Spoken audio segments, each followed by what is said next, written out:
All right, Jay. So news is that Mo Salah has rejected a contract offer from Liverpool. We would assume he's not being offered enough money for the kind of asset he is for that particular club. Do you think Liverpool should try their utmost best to keep that particular talent at their club, or do you think there's another way around that? So in this negotiation, I feel like Mo Salah has leverage. If this was Sadio Mane or if this was Bobby Firmino, I think if you are trying to hold out for the maximum that you can get from Liverpool, then that's just not going to happen. And if Liverpool want to cut their ties, then they have ample leverage to do that because there is a next man up in your particular position. Diaz has been signed, Jota has been signed, and they've been good in the Liverpool jersey, and they are the future of Liverpool. Because that famous front three of Firmino, Mane, and Salah are getting up there in age. All of them going to be 30 in not too long. So Liverpool have worked the system whereby they have blooded the guys who are going to take over from them while they're still there and while they're performing. The only instance where that hasn't yet happened is with Mo Salah. I said in a previous episode that Liverpool fans keep talking about wanting to get Saka because him being the left footer and being as good as he is might be someone who might be able to fill the Salah gap if Salah was not there. They don't have anyone in like that in their team. Also because of what Salah is, even if they had someone else, Salah is the great goal scorer. Might not be the most talented player, but in terms of how important he is to them, we saw when they were attacked by just a spate of injuries, Salah continued on his merry way. And this is the leverage that he has, that, well, if I leave, who do you have right now in the squad? Liverpool would have to scramble to try to replace his goals right now because Jurgen Klopp is someone who has said that he is leaving Liverpool, I believe in 2023, 2024. And when asked about it, again, he keeps reiterating that he's not going beyond that point. So now you might find yourself in a situation where you don't have Mo Salah, you don't have his replacement, and you're going to try find his replacement when Klopp is on the verge of leaving. Then what do you have at that point in that position? So do I think Liverpool need to cave? It depends on how much they value Mo Salah. What I think is Mo Salah should absolutely hold out for however amount he wants because of what I just mentioned. Also because although we've seen some exceptional goal-scoring tallies from guys over the age of 30, we don't know if Salah is going to be one of those players. If this happens to be his last big contract that he signs, you want to hold out for a heck of a lot of money. I think Liverpool have a little bit of leverage. By the way, before you continue, if Liverpool do have someone lined up and who can actually fill his role, I'd sell him. I think right now, if you look at the fact that Mo Salah is going to turn 30 this year, they've got Diogo Jota, 25. They've signed Luis Diaz, who's 25. They've got Mane, who's still there, who's willing and able. Before that, front three was that legendary firepower that they are now. They were the Fab Four with Coutinho. And Coutinho wanted to move to Barcelona. Whatever happened to Coutinho does not matter. But it looked like Coutinho was a very, very big piece for Liverpool in terms of them going forward. Because they just finished runners-up to Real Madrid in the Champions League final and they needed that one more push to get there. And keeping Coutinho seemed to be key. But Coutinho left and they wanted without him. For me, and this is particularly biased because I don't really like Mo Salah that much. He's good, the numbers back it up, but I wouldn't put much on Mo Salah because you've got Luis Diaz, who is on fire right now, Diogo Jota, who's proven to be a very good substitute for Firmino. For me, you've got more than enough to keep going. I think they're in the pound seat that Sir Alex Ferguson wasn't when Tevez wanted it away. It's like, dude, we don't want to pay that. If you want to move. And however it pans out, I'm just saying Liverpool right now. You believe they've got a strong enough team. Do you think they have the better argument to not give him whatever money he wants versus his argument for holding out for however amount he's holding out for? Because I think the amount of money I in Liverpool, he's unlikely to get it somewhere else. He might be priced away and get good money, but the amount of money that he wants in Liverpool, I don't think there are too many suitors who are going to match that. And based on that particular thing alone, I think they can move on. I definitely think he can, hey? Who do you think is in the market for Mo Salah now and would pay that money? who's in the the people who have the money, for instance, I think it seems or it sounds like Haaland is already lined up for Man City. Apart from that, Man City are almost complete. PSG, they're doing their own thing. All the teams with money for me are on the verge of being complete. And if you want to add, someone will pay Mo Salah. I believe someone will pay Mo Salah. I don't think you are as consistently great with those numbers as he has been, and there's no market for you. Like absolutely no market for you. but what I'm Maybe saying you is guys for the might sign money. him. No, it's for Mo Salah. No, but I'm saying for Check. No, my Check. man. Whoa. Wait. Let me ask you the question. If Mo Salah is on the table for Manchester United, you Versus don't want other United players. to go for him. I'd rather we try fight for Mbappe and fail than go for Mo Salah. I don't like Mo Salah. Wait, That's you'd my rather go point. for Mbappe and fail rather than go for Salah and maybe succeed.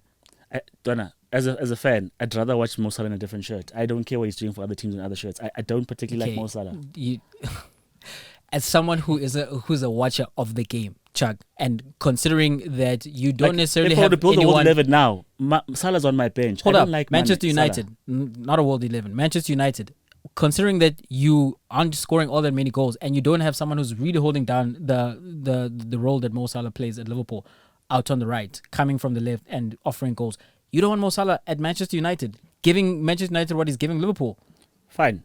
If you talk about what we have as options, Mo Salah is better than Abu Rashford. He's not better than Sancho. Take Sancho over Salah. But the other thing is, time and space and the way he plays, I like watching thingy. But as an option for Man United, I'd add him. Nah? But to that, I'd say this, Jay. Mo Salah, Lazo Yakona. One, I don't think they're gonna directly strengthen the rival. I don't think he's gonna go anywhere else in the EPL. I highly doubt that would happen. That's why I think Levy is so reluctant to let Harry Kane go. Because if I let you go, that means we're not winning anything as Tottenham. That makes it impossible if we let you go to City or to United or Chelsea, wherever Kane wants to go. So if he's gonna go abroad. And I don't think people have that English game money to pay whatever Mo Salah wants. Well, considering the fact that the highest paid players in the Premier League are Cristiano Ronaldo and David De Gea, I think Mo Salah warrants getting more money than David De Gea. I also think he warrants from Liverpool though. If Liverpool don't have that money, they don't have that money. If they don't want to, if they have that money but don't want to part ways with it, that's a different conversation. If he and his agent can figure out that, well, you have the money and you just don't want to pay it, that's as I'm saying, that's a different conversation. I think Mo Salah deserves to be the highest paid player in the Premier League. If he's playing in the Premier League, if he's playing in the Premier League and he happens to be playing for Liverpool, then it should be Liverpool. If he's playing for somebody else, I think Mo Salah has done enough in this league for as long as he has to go to whoever is putting out a contract and demand a blank check, put the number which puts him above De Gea and Ronaldo and say, pay me this money. I honestly think he deserves that money. And if he's not going to get it in the Premier League, he is going to get it somewhere else. He might even get it at Newcastle. If that project is that far along that they can do that, they might do that. I don't think that is going to happen though.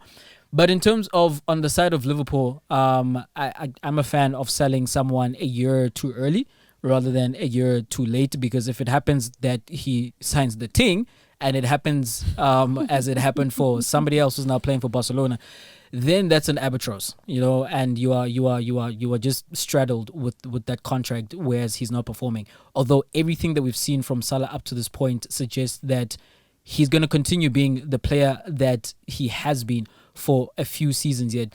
Ultimately, I think Liverpool and Salah need to find a way to meet in the middle. So you're saying they need to make it work, but Salah holds the cards for this deal? Yeah, if Salah says no, because the offer is not one that makes him the highest paid player in the Premier League, then he has every right to go demand that or seek that somewhere else. Nah, man, I think Liverpool should play hardball. So the guy who I do believe he should go above, as the Yeezys went above the jump man, Cristiano Ronaldo scored a hat-trick to become the highest goal scorer of all time, maybe, or again, according to FIFA this time.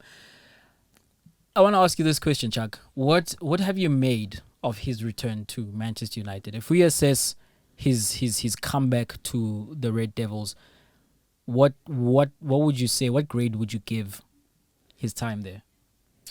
I'd give it a B. because one, he gave the team a major lift when he came. Scored key goals in the Champions League. Can score hat tricks and win games. Because I mean, without Cristiano Ronaldo in this particular game, as you can see, United didn't particularly play very well.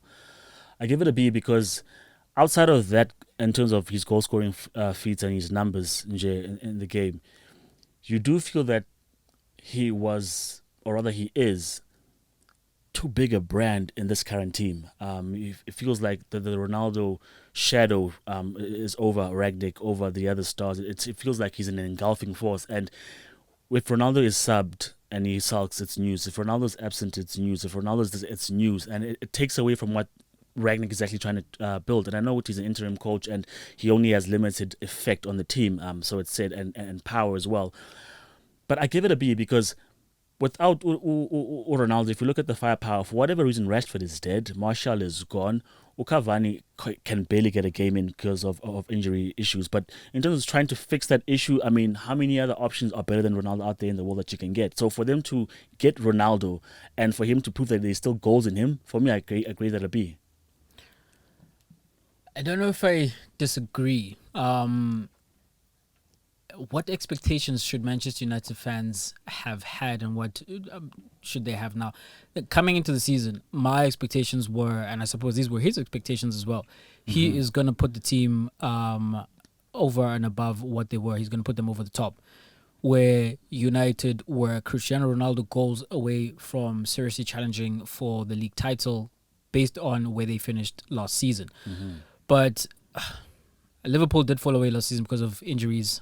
Chelsea had the issues that they did when they were still managed by Frank Lampard, and when Tuchel came into the management seats, I think maybe we can agree that they were the second best team behind Manchester City, and City were far and ahead of everybody else. So maybe that second place was a little misleading, where just add Ronaldo and you've got titles.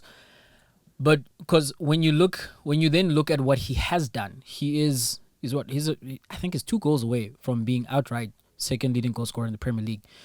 And when your leading goal scorer is up there, we're not talking about a guy who's only scored 4 goals and everybody else has only scored 2. So he's in the land of the blind, the one-eyed man is the king. He actually is putting numbers which say that he has been good. You know, I think when I thought about this, it occurred to me that perhaps Ronaldo has needed more rest than he's gotten. I don't think you will rest him as much as you need to in order to get him firing at his absolute best and in the games that you need him to, because what other options are there? You know, and you can't rest them as well because the team this is not Manchester City or Liverpool where they can go into some games without their absolute best players and you can chalk this one off as a guaranteed victory. So being that he has played as often as he has played at the age he's played, because he's not 27 anymore, he is 37, and that shows. And for someone of his age, I think he has done as best as he can. I do hold the position still as well that others have been affected by him being there through no fault of his own. Negatively. I don't think negatively. I don't think he's holding players back. But someone like a Bruno, with Ronaldo clogging up that middle, I believe that's a big part of Bruno's game, where he makes the runs into the box and he's also a goal scorer. When he's just supposed to be the midfield not enforcer, but the midfield, a creative fulcrum, that is not completely what he brings to the table, where you look at him and you think he's one of the best players in the world. So yes, it has affected the team also in the ways that you mentioned, just the storylines that just surround him and the team with him being there. If that was someone else, when it was Cavani, for example, nothing of the sort happened. There were no headlines that fit the narrative that we've seen because of Ronaldo being at Manchester United. I think it was a terrible move by him to come to Manchester United, if for sure truly Manchester City were an option. But ultimately, he has given Manchester United what he could, especially because one of the reasons I believe United signed him was he was going to reach all these goal marks being a United player, and United were going to capitalize on the marketing side of that, as we've heard from their fans accusing their board they are more interested in that side of the game than what actually happens on the pitch. So It's a chat for another day, but I don't think that it's necessarily a negative impact. I think they swapped one good thing that was working for another one, because Bruno is still the number one chance creator in the league, even with the addition of Ronaldo. He hasn't affected his game in that regard. In games like Watford, when there's an open goal, I don't think Ronaldo's in the way when Bruno's missing an open goal. But I know what you mean in terms of in a footballing sense, in terms of the roles that he can occupy. he's also not taking just the stance. penalties. That's fine. Bruno can take the free kicks, but what I'm saying, that's an argument for another day. But I think because there were so many problems at United, the one thing that was working was taken away and replaced by another one, and so it's easy to point that out. But I think there were lots more problems. I think if he come into a team with an identity and a system, that would be another story. And what we thought was going to be that one piece to take them over the top could have possibly worked, not to win it, but to challenge. But because they're in disarray, as we see now, and hence why you can't rest Ronaldo, because every game is key. Because if you're not playing in the Champions League, you're trying to keep fourth place or get into fourth place to begin with. So we'll see how that peters out. Do you think he comes back next season if you don't make the Champions League? Just might. I think Ronaldo's at the point in time where they're telling him, here's the manager we're going to bring in. Here are the targets that we're looking to sign, and do you want to hang around? And I think if you add 2-3 more players to reinforce United, why go? And if you do go, where does he go? Does he go to Miami FC, Inter Miami, to play for Beckham? Maybe. But I think as things stand, I don't see.